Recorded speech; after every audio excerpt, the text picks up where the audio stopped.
but I didn't know what was Islam.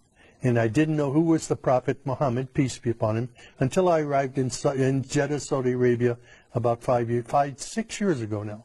Okay. So, I mean, what was your initial feeling that when you were told you were going to Saudi Arabia, which is known as a Muslim country with Islamic laws, how did you feel about that? Well, you know, I had some nervousness about it, and my friends at the U.S. Naval Academy in Annapolis, Maryland, they said, do you know what you're doing? You're putting yourself in harm's way. You're going to get kidnapped, somebody's going to cut your throat. So when I arrived in Saudi Arabia, I was scared to death. I didn't know quite what to expect. But when I left the United States, I said, God, my mind is open. I don't know what is Islam. SubhanAllah. I've never been in an Islamic country before.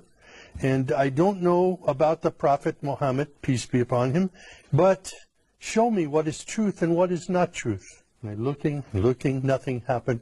People were coming out of their houses when they saw me, inviting me into their homes for tea and coffee. SubhanAllah, the exact opposite. Incredible. This was not what I expected. Wow. I had been in countries all over the world. I studied in Taiwan, in Russia, and different places.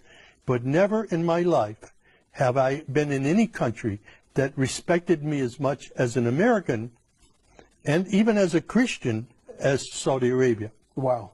SubhanAllah, showing the manners of Islam even in our daily lives. Well, finally, I walked to the mosque and I knocked on the door and I said, my name is Sam. I'm a Christian from the United States. Is it okay if I come inside? And the Muaddin, Shafiq Zubair, he hugged me. Wow. And he said, please, come in. And I sat there for 3 days in the back of the mosque, looking and observing and watching people pray. And then I asked Shafiq, can you teach me to pray like a Muslim? And he taught me the first surah of the Quran, Alhamdulillahi Rabbil Alameen. It was such a blessing. I was memorizing only sounds, but then I would look and I would try to figure out what each sound meant, what each word meant. And as I studied it, I saw Ar-Rahman Ar-Rahim, grace and mercy, forgiveness of sins. Wow. My life was transformed immediately.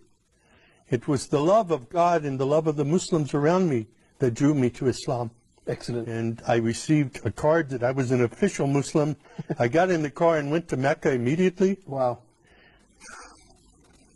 And when I saw the Kaaba for the first time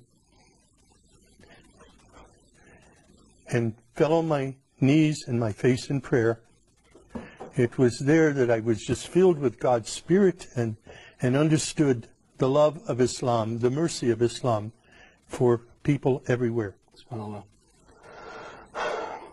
And when you did go into Mecca and you went into the Kaaba, you mentioned your feelings when you saw the Kaaba itself, but what were your feelings like when you saw people stand for prayer, like thousands of people coming together and following instructions like that? Well, it was invigorating. It was, I was enthused in my faith. I was confirmed in my faith by prayer at that time. And it was the first time for me to kneel and pray with other Muslims. It was a great experience. And Christians need to understand what is truly Islam. I was totally misled by what I saw in news reports in the West before I came to Saudi Arabia. But when I hear the Quran recited, it's miraculous. It's transforming. And I'm very grateful now to be a part of a historic faith that is known for its mercy and not its violence, which is mischaracterized by Western media. Of course, of course. The first Ramadan was difficult for me. 30 days, sunrise to sunset, no food, no water. My body went through a period of shock. But the next year was easier, the next year was much easier, and now I look forward to Ramadan when I can, fast and worship God in this very important way. Excellent. And not just the fasting, but also the atmosphere in Ramadan. Yeah. Like Muslims coming out, praying together, sitting together, and how does that feel? Oh, it's incredible. It's like a family time within our mosque.